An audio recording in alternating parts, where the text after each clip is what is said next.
Hi everybody, welcome to lesson 2 of drawing tips and tricks with Brandon. This lesson we'll be going over the female head from the front view. It'll be a little bit different from the last lesson. This one will all be digital inside Photoshop. So the same thing as with the male head, I start with a circle divided into sections, and I start very small, almost like a thumbnail, just so I can sketch out the proportions quickly. Later I'll blow it up.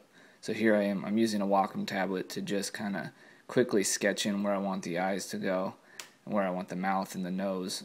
Following the same rules with the male head, just trying to remember that with a female, generally the features are a little bit smaller and a little bit softer. You don't want any sharp edges like you do on a male's head. Although at this point this is just a real rough sketch, so it doesn't really matter.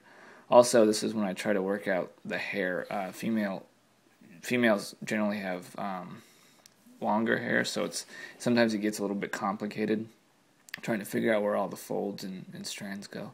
So now I've blown it up to a larger size, and I then change the opacity of the first layer and go over it with the pencil again. This time pressing a little bit harder and making it a little bit darker. I'm using a custom texture for the pencil. I don't remember where I got it, but if you guys are interested, I can share the link. So I just use the one texture for the pencil, and that's about it for this drawing. I just go over it layer over layer.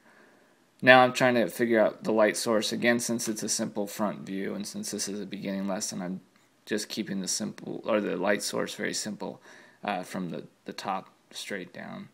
And again, I'm trying to figure out how I want the folds of the hair to go at this point. Trying to remember to stay very loose. It's easy, especially when working on the computer, to tighten up and start getting a little bit more robotic with my motions.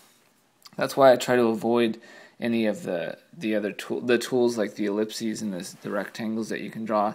Other than at the beginning stage when I want the circle and to divide it, I steer away from any kind of automatic choices. So now I'm going back and just kind of erasing little sections and redrawing them. Very loose, very simple, and then I will change the opacity of that layer and do it again. The way this works is kind of like building up a drawing with a pencil on a piece of paper, where you just kind of sketch lightly over and over and over until you find the lines that you want. At this point I've done the eyes. This is about the third time, so I realize I want them a little bit wider, so I open them up a little bit more. And the lips, I want her to just smile just a tiny bit. Also added a bit of a shadow in the middle of the lip, so it almost looks like her mouth is open just a little bit. And then going back over the hair once again.